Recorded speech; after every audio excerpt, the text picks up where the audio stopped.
warahmatullahi wabarakatuh. Halo teman-teman, kembali lagi bersama kita. Aku Fatia Maulidatu Syifa.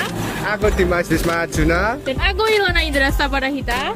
Jadi kali ini kita lagi ada di salah satu desa, yaitu Desa Ambar Ketawang. Dan di sini kita akan mencari informasi terkait salah satu atraksi yang ramai, yaitu Saparan Bekakak. Pasti teman-teman penasaran. Yuk ikuti keseruan kita di dalam.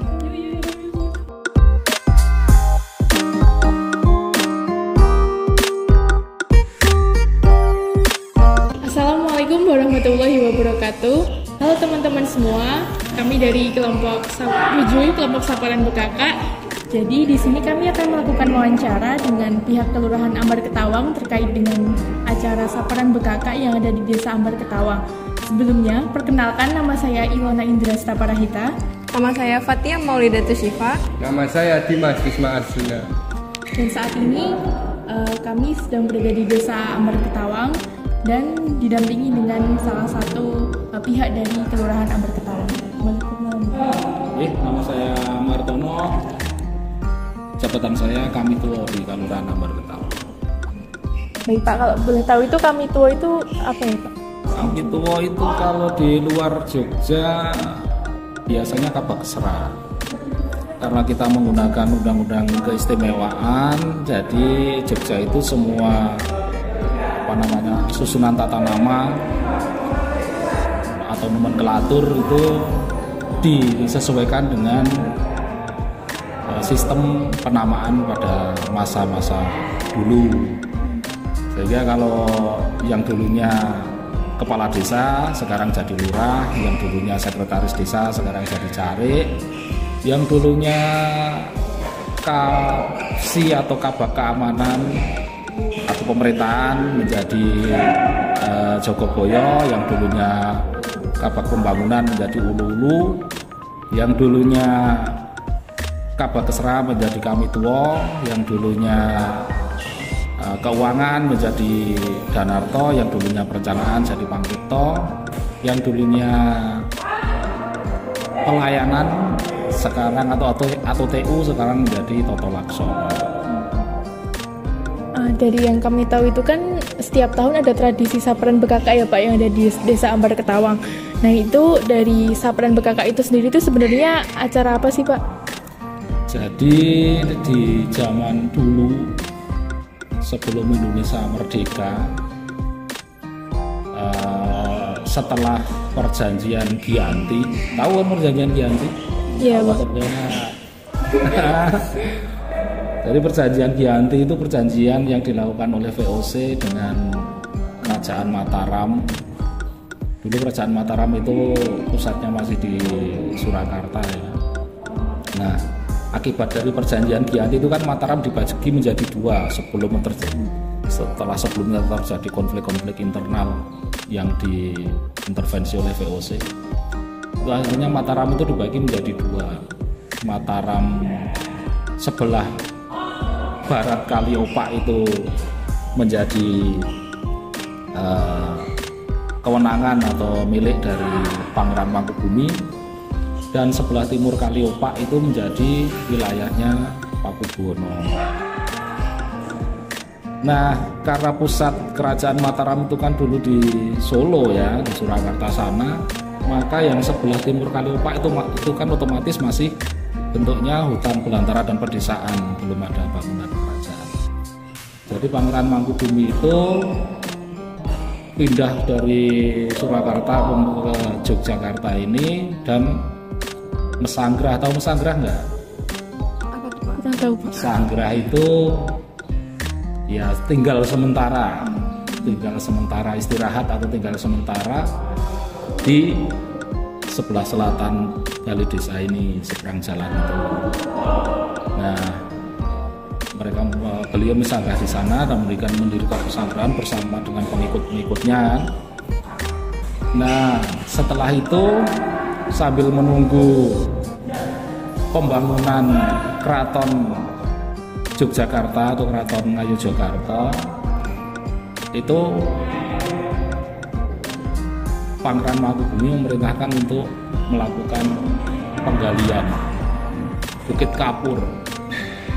Nah, bukit kapur itu kemudian dibakar menjadi batu gamping. Tahu batu gamping nggak? Iya Pak, ya ada di Gunung Gamping itu ya Pak? Ya batu, bukan gampingnya. Iya gampingnya. Buat apa gamping itu? Gamping itu buat campuran untuk pembangunan keraton di Yogyakarta. Nah, adalah tradisi atau penambangan batu gamping. Setelah pindah itu penambangan batu gamping itu tetap dilanjutkan oleh warga sekitar sini. Nah, di dalam proses penambangan itu seringkali terjadi yang namanya kecelakaan kerja. Ada yang kelumpuhan, bunuh batu-batuan, akhirnya meninggal atau luka. Terus ada juga salah seorang pengikut dari Pangeran Mangkubumi itu yang namanya Ki Wirosuto dan Nyi Wirosuto, yang mana setelah pindah ke Keraton Yogyakarta, kedua orang ini diminta untuk tetap mensanggah di situ untuk menjaga Gunung Gamping.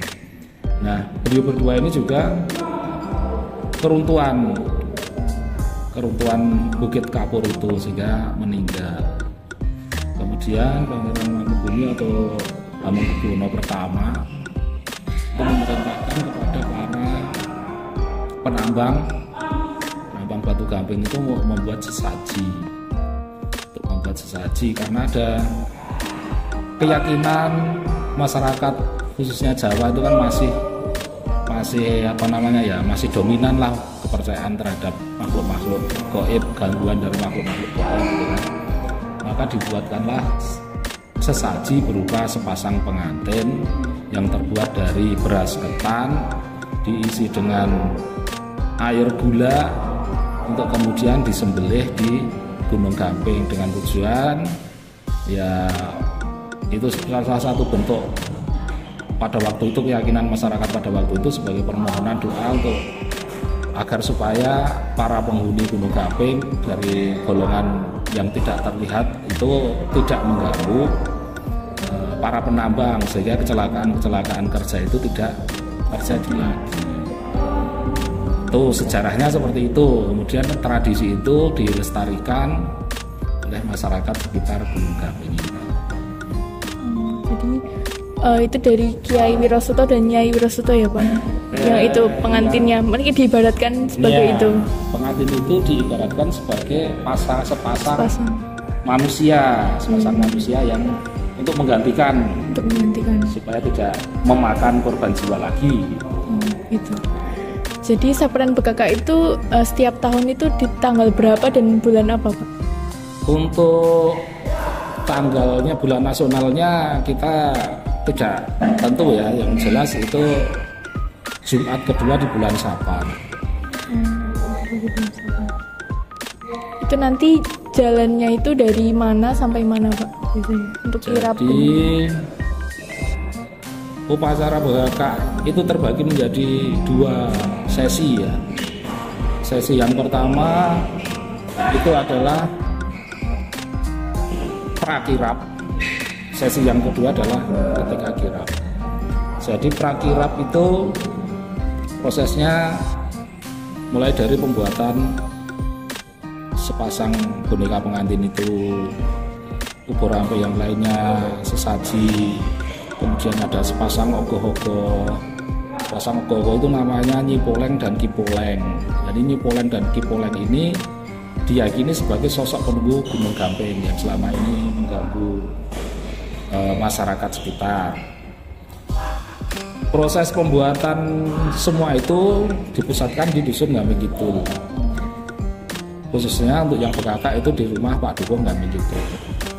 Kemudian setelah jadi, di malam hari sebelum acara kirap itu ada yang namanya Malam Midodareni, yang mana semua ubur ampe yang akan digunakan untuk kirap itu dibawa dari rumah Pak Dukuh menuju ke Balai Kalurahan ini untuk disemayamkan selama semalam.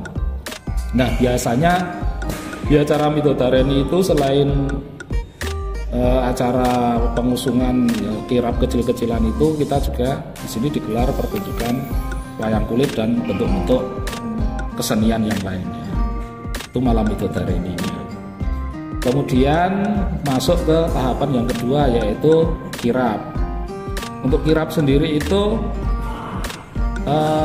dilaksanakannya di hari Jumat, jamnya setelah asar, tepatnya mulai startnya di lapangan itu. Yang ditampilkan selain ubur ampe yang akan disembelih tadi, itu juga ada arak-arakan atau iring-iringan dari bergodo prajurit, terus kelompok-kelompok kesenian, kemudian ada juga kelompok-kelompok ya performer dari masyarakat Ambar Ketawang dalam bentuk-bentuk yang lain. Bisa ada tarian, bisa ada senam, bisa ada apapun yang sekiranya menarik untuk ditampilkan. Kemudian sepasang bekaka itu ada 2 pasang ya. Ada 2 pasang, yang pengantin itu ada 2 pasang. Yang sepasang itu disembelih di petilasan di depan Unjani, Universitas Jenderal Ahmad Yani. Terus yang satunya dilanjutkan dikirap sampai ke Gunung Gamping dan disembelih di Gunung Gamping. Itu ada 2 pasang. 2 pasang. Berarti itu dua-duanya itu juga bonekanya sama gitu ya Pak? Apanya? Itunya sama, 2 pasangnya. Berarti yang disembelihnya itu 2 kali gitu? Iya, 2 kali penyembelihan. 2 kali penyembelihan. Itu setiap tahun itu ada inovasi yang baru lagi atau tradisinya tetap sama gitu Pak acaranya? Kalau yang acara kirap intinya sama. Kalaupun ada perubahan cuman dikit sekali, tapi kalau performer pengiring itu bervariasi. Kan itu dilaksanakan tiap tahun gitu ya Pak. Kalau misalkan kemarin pas COVID itu gimana Pak? Kalau pas COVID kita bentuk acaranya celimen. Tahu celimen nggak? Nggak tahu. Celimen itu kecil-kecilan. Jadi karena sejatinya upacara adat Bekaka ini adalah tradisi yang dimiliki oleh para penambang Gunung Gamping dan juragan-juragan Tobong, maka di waktu COVID kemarin secara resmi dari pemerintah Kalurahan tidak menggelar kegiatan tersebut dan dikembalikan ke masyarakat yang merupakan anak turun dari para juragan Tobong tersebut, dan mereka menyelenggarakan sendiri. Dan acaranya pun silent, tidak woro-woro, cuma mereka bikin Bekaka terus diusung pakai mobil, dibawa ke Gunung Gamping, sembelih terus pulang. Tidak ada yang tahu, tidak ada pemberitaan apapun ke masyarakat, supaya menghindari agar masyarakat tidak berbondong-bondong untuk menonton. Kalau dari acara Saparan Bekaka ini sendiri yang berpartisipasi itu siapa aja Pak? Semua lapisan masyarakat yang ada di Ambar Ketawang, seluruh stakeholder yang ada di Ambar Ketawang, termasuk dari pemerintah, warga, kelompok-kelompok kesenian, para penggiat seni budaya, sebagian besar terlibat. Kalau dari pendanaan itu sendiri ada dari pemerintah gitu ya? Kalau pendanaan dari pemerintah Kalurahan melalui APBK, lainnya swadaya masyarakat. Kalau dari provinsi dan kabupaten sekarang udah nggak ada. Dulu ada, sekarang udah nggak ada. Mungkin kalau untuk masyarakat itu ada kegiatan pembinaan atau pelatihan tersendiri gitu nggak Pak? Pelatihan apa? Mungkin terkait dengan adanya Saparan Bekaka gitu, jadi disosialisasikan ke yang... Kalau pelatihan nggak ada, karena itu sudah merupakan adat turun-temurun, semua berjalan sesuai dengan naluri dan mereka belajar dari apa yang mereka lihat sebelum-sebelumnya. Jadi nggak perlu pelatihan, mereka udah bisa sendiri. Sudah tahu apa yang harus dilakukan. Jadi kalau untuk setiap tahun itu pasti selalu kayak sosialisasikan ke masyarakat, dan juga mungkin untuk kunjungan dari wisatawan dari luar Gamping gitu Pak misalnya, itu kan berarti dapat informasinya dari mana saja Pak? Ya, kalau informasi kita selalu ada informasi baik melalui media sosial maupun media yang lainnya. Karena apa? Karena yang paling utama itu menurut saya, bagi saya fungsi dari pemberitaan itu supaya masyarakat itu bisa mengantisipasi kemacetan.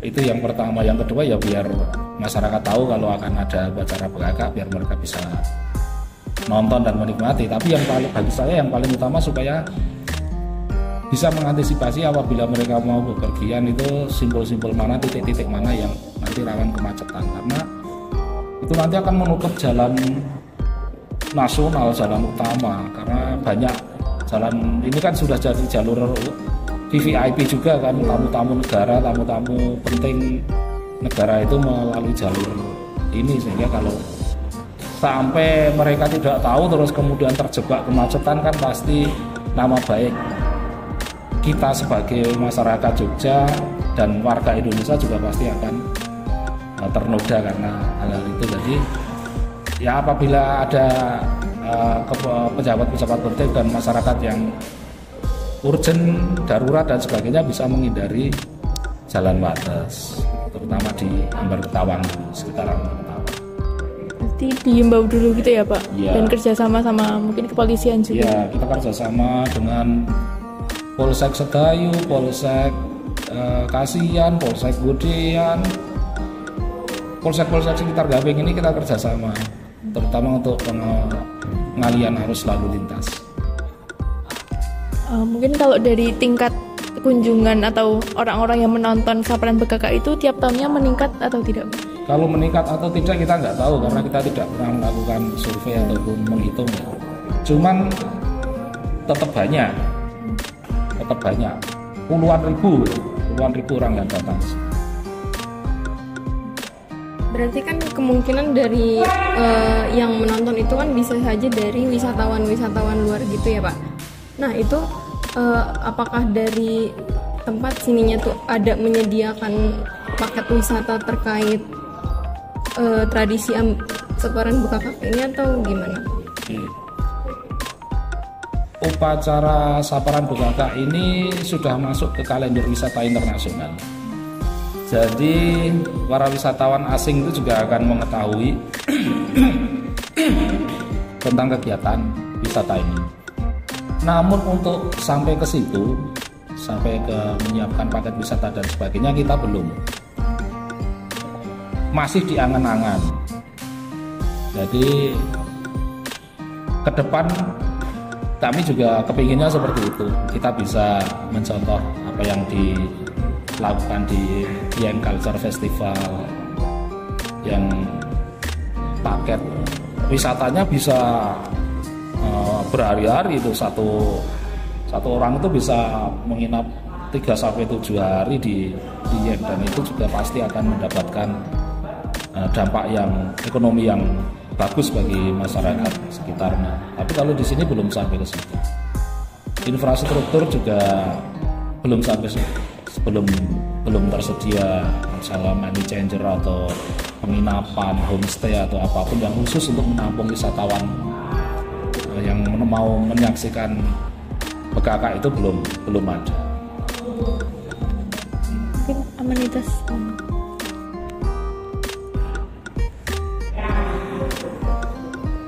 Apakah ada pusat layanan informasi? Belum ada. Lalu fasilitas apa saja yang disediakan untuk menunjang kebutuhan wisata? Kalau untuk fasilitas yang ada ya kita fasilitas jalan sama kalau sampai ke parkir itu kita serahkan ke kelompok-kelompok pemuda di sekitar kelurahan sini untuk mereka mengelola mandiri. Kita tidak intervensi apapun untuk itu. Kalau ada hasil dari mereka menjaga parkiran itu ya mereka ambil sendiri. Kita tidak minta bagian atau apapun, enggak. Semua dilaksanakan secara mandiri oleh masyarakat. Apakah ada perawatan fasilitas secara rutin?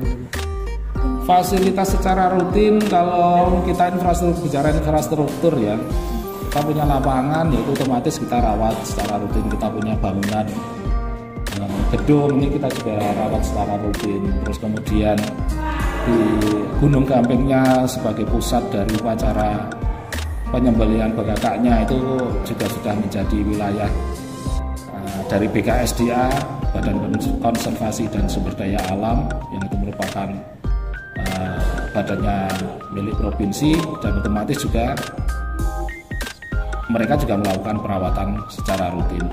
Kemudian kalau kita bicara infrastruktur jalan ini milik kabupaten, jadi kabupaten juga melakukan perawatan. Kalau ada yang berlubang-lubang juga ditambal, ya seperti itu bentuk perawatannya. Apakah untuk toilet sudah memadai, Pak?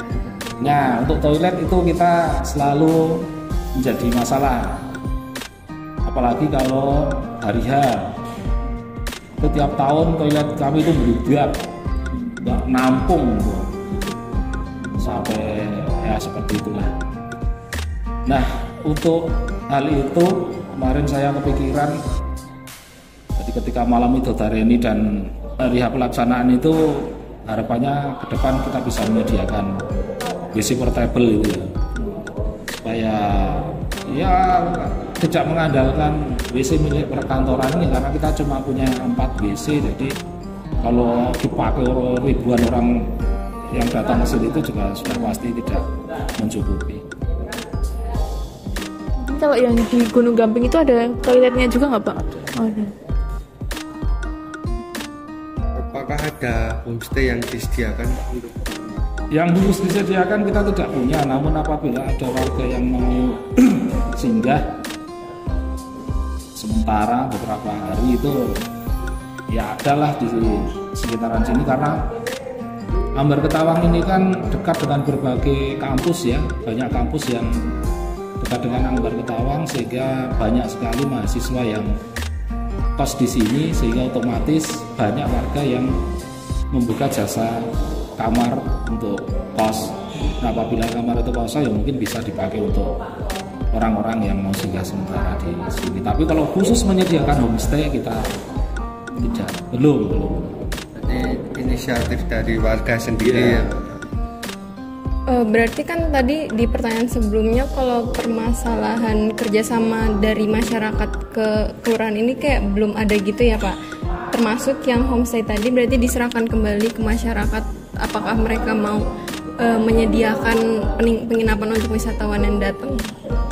Sementara ini belum ada yang sampai ke situ. Misalnya wisatawan mau datang ke sini terus nginep di sini, itu mereka belum ada. Ya rata-rata mereka datang pulang. Kalaupun menginap, mereka menginap di hotel-hotel terdekat dengan sini. Jadi tidak khusus datang ke sini untuk menyaksikan begakak, itu enggak seperti itu. Kalau yang khusus itu yang orang-orang dekat-dekat sini saja yang enggak nginep. Lebih dipenuhi oleh warga sekitar sini. Ya. Kalau untuk restoran sendiri apakah ada? Restoran, karena di sini itu termasuk wilayah yang perputaran ekonominya cukup cepat dan cukup pesat, dan banyak sekali mahasiswa yang tinggal di sekitar sini, maka secara otomatis Ambar Ketawang ini untuk rumah makan itu perkembangannya cukup pesat. Jadi banyak sekali warung-warung makan yang tumbuh di Ambar Ketawang ini. Jadi kalau dikaitkan dengan wisatawan yang datang untuk menyaksikan begakak terus mereka butuh makan, itu saya rasa tidak menjadi masalah. Itu dari banyaknya mungkin wisatawan atau orang-orang yang datang untuk menonton Saparan Bekakan pasti ribuan ya, Pak, banyak. Nah itu pasti kan menimbulkan dampak gitu ya, Pak, untuk Desa Ambar Ketawang sendiri. Itu dampaknya seperti apa, Pak? Ya, dampak yang pertama jelas sampah ya. Dampak negatif dulu, karena ada dampak negatif dan dampak positif. Dampak negatifnya itu sampah jelas. Apalagi sekarang permasalahan sampah itu menjadi permasalahan yang sangat mendasar di Yogyakarta yang mana kita sudah tidak memiliki tempat penampungan akhir, sehingga sampah dan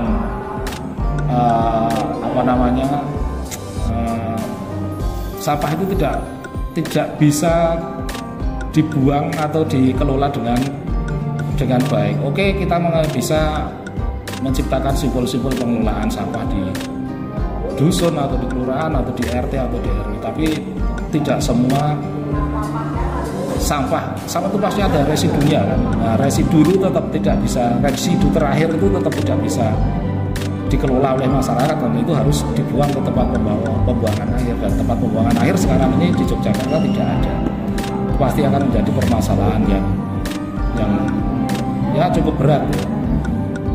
Terus kemudian karena banyaknya orang yang datang, permasalahan keamanan juga pasti akan ada dampaknya. Gesekan-gesekan itu pasti terjadi. Cuman kita sudah antisipasi dengan menempatkan petugas-petugas keamanan, baik itu dari keamanan resmi TNI Polri maupun dari tim keamanan Swakarsa. Ada yang dari Linmas, ada yang dari kelompok-kelompok masyarakat yang lain, ormas, semua kita libatkan. Kemudian dampak positifnya otomatis nama Kelurahan Ambar Ketawang semakin dikenal oleh masyarakat. Apalagi Kelurahan Ambar Ketawang ini sudah menjadi kelurahan budaya, yang mana kita memiliki kewajiban untuk melestarikan adat budaya tradisi yang ada di wilayah kami sebagai aset yang bisa kita jual ke masyarakat.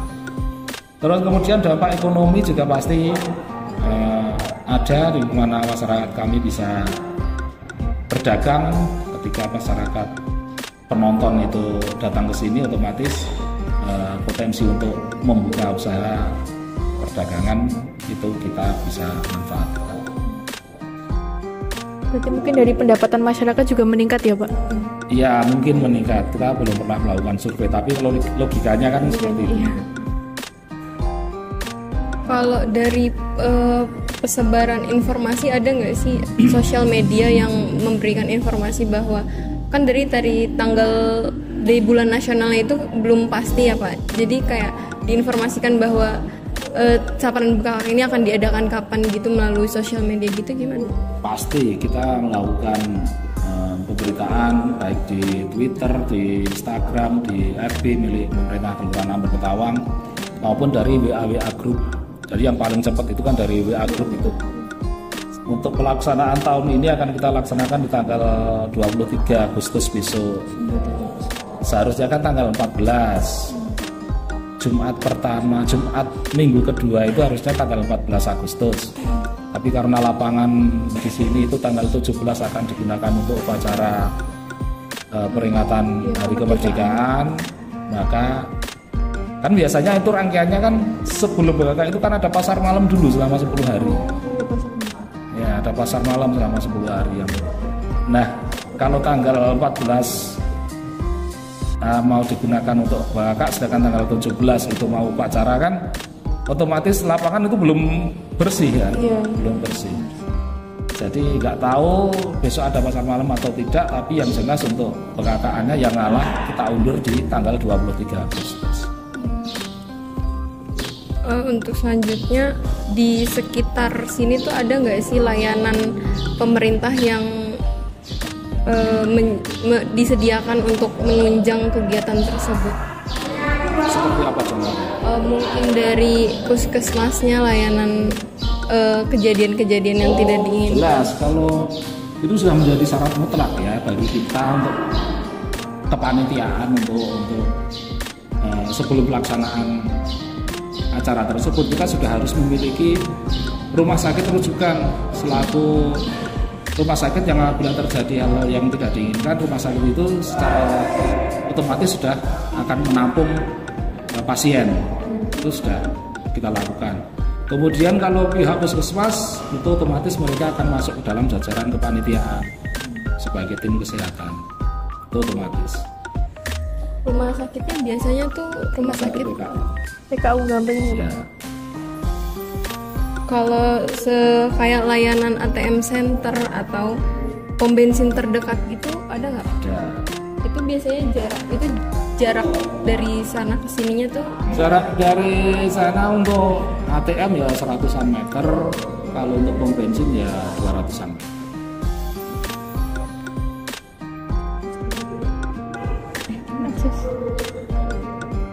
Bagaimana kondisi aksesibilitas menuju Desa Ambar Ketawang? Kalau untuk aksesnya saya rasa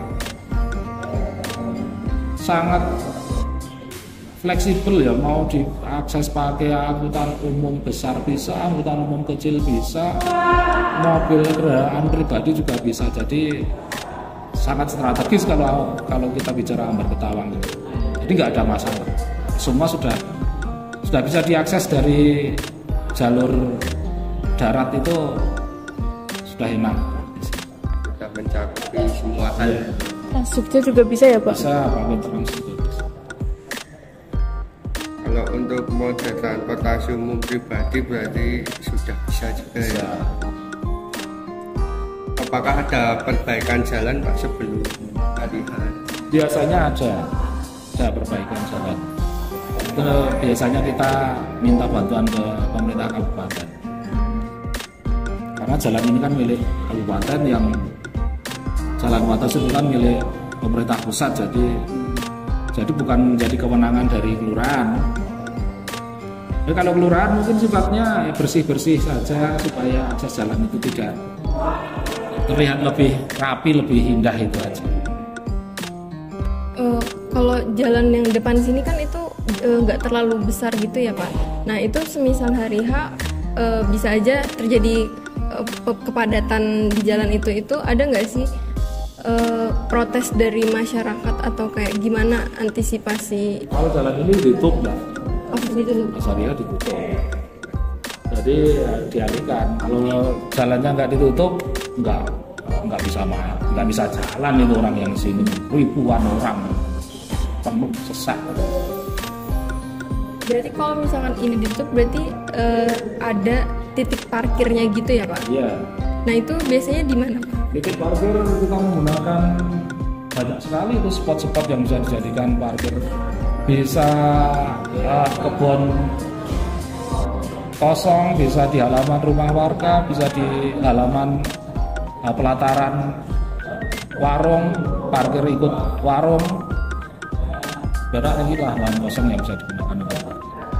Jadi mungkin yang mengelola Karang Tarunanya gitu ya Pak, pemuda-pemuda? Ya, pemuda yang ada di dusun-dusun terdekat.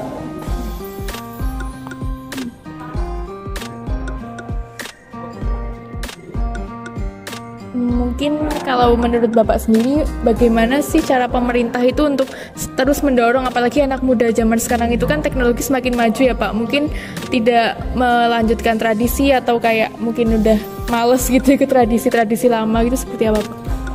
Kebetulan kalau di Ambar Ketawang, tradisi saparan begakak itu bisa lestari karena banyak pemuda yang terlibat di situ. Jadi anak muda yang biasanya partisipasi di kegiatan ini itu tidak gengsi untuk ikut acara ini. Apalagi karena kan modelnya FOMO, FYP itu kan. Yang penting FYP ya. Ikut kegiatan ini terus mereka bisa posting-posting kan. Dia memiliki bahan untuk bikin story lah minimal. Jadi ya kita nggak khawatir anak-anak muda kita meninggalkan tradisi ini. Malah semakin membantu ya Pak dengan adanya teknologi. Iya, dengan adanya teknologi dan sosial media itu yang jelas sosial media mereka kan kehausan tentang konten kan, haus konten, haus eksistensi. Apalagi ini kegiatan yang besar, terbesar di Yogyakarta, upacara adat terbesar di Yogyakarta itu ya saparan begakak ini. Ya otomatis mereka diuntungkan, minimal itu tadi bisa punya bahan buat story WA dan IG. Karena acaranya itu cukup besar, pernah nggak sih Pak menjalin kerjasama dengan desa atau pihak luar yang mungkin dijadikan sponsor atau? Sampai sekarang kalau sampai sponsorship belum. Ke depan kita akan ke situ, cuman masalahnya ketika kita nanti mencari sponsor, itu khawatirnya kita akan didikte oleh pihak sponsor itu kan. Khawatirnya, sedangkan ini acara adat yang mana kita sudah punya pakemnya. Ini, tapi kalau nanti sponsor masuk kan biasanya saya mau jadi sponsor tapi harus gini. Nah, itu yang kadang nanti ya perlu kita coba. Kita belum pernah tahu mau seperti apa, namun sampai sekarang belum ada sponsor, terutama sponsor besar ya, itu yang masuk. Padahal ini potensinya sangat luar biasa. Ribuan, bahkan puluhan ribu, bukan ratusan ribu orang yang datang ke sini. Jadi itu sebenarnya menjadi ya market promosi sebenarnya yang sangat potensial. Ya ke depan mungkin kita akan bisa kelola lebih bagus lagi supaya ada sponsor yang mau masuk. Kalau dari kerjasama antar desa gitu ada nggak Pak? Kerjasama antar desa secara formal tidak ada.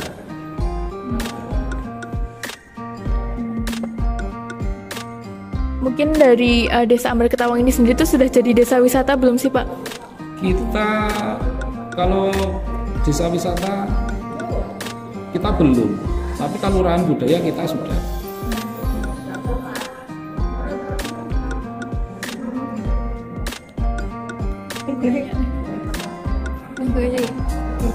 Mungkin untuk penutup ya Pak, apa sih harapan dari Bapak sendiri ini Pak untuk Kelurahan Desa Ambar Ketawang ini, mungkin terutama dengan acara Sapaan BKK itu kedepannya akan seperti apa Pak harapannya? Seperti yang saya sampaikan ke kelompok pertama, saya punya mimpi upacara adat BKK Sapaan ini minimal sama dengan Dieng Culture Festival, dengan potensi-potensi yang tentu saja berbeda, namun hal itu tidak menjadi satu halangan. Kita bisa, mungkin mereka kalau Dieng Culture Festival ditunjang dengan kondisi alamnya yang memang indah, yang memang mempesona seperti itu, sehingga itu menjadi satu daya tarik sendiri bagi wisatawan. Namun kita juga punya potensi mungkin dalam bentuk yang lain. Nah, itu perlu kita gali lagi, kita pikirkan lagi, dan saya kepingin lebih banyak stakeholder yang ikut memikirkan ini supaya Sapaan ini gemanya bisa lebih terdengar lagi sampai ke seluruh Indonesia atau mungkin bahkan sampai ke luar negeri. Oh ya, mungkin itu saja Pak wawancara dari kami. Terima kasih banyak atas waktu dan kesempatan yang telah diberikan, dan juga informasi yang Bapak sampaikan sangat informatif sekali dan mungkin menambah pengetahuan dan wawasan dari kita. Wah, gimana nih tadi teman-teman hasil wawancaranya? Pasti informasi yang didapat sangat informatif, bukan? Kalau menurut aku sih, Sapaan BKK itu bisa dijadiin salah satu atraksi wisata untuk kamu datang ke Jogja ini. Kalau kamu gimana Ilona? Menurut aku Sapaan BKK itu acaranya sangat meriah ya pastinya, dan juga sangat menarik. Dan itu kan tradisi yang udah lama ya. Nah itu tuh tidak akan membuat kita merasa bosan karena terus berinovasi setiap tahunnya. Dan juga nanti di sana kita bisa menyaksikan penyembelihan dari boneka, pasangan pengantin seperti itu. Nah itu juga ramai, nanti teman-teman bisa banget datang mungkin di tanggal 23 Agustus di tahun ini. Jangan lupa datang ya teman-teman dan ramein Sapaan BKK. Kalau menurut kamu gimana Bisma? Menurut saya Sapaan BKK itu bagus buat UMKM sebelah untuk menghidupkan ekonomi agar selalu terus berkelanjutan setelah BKK ini berlangsung.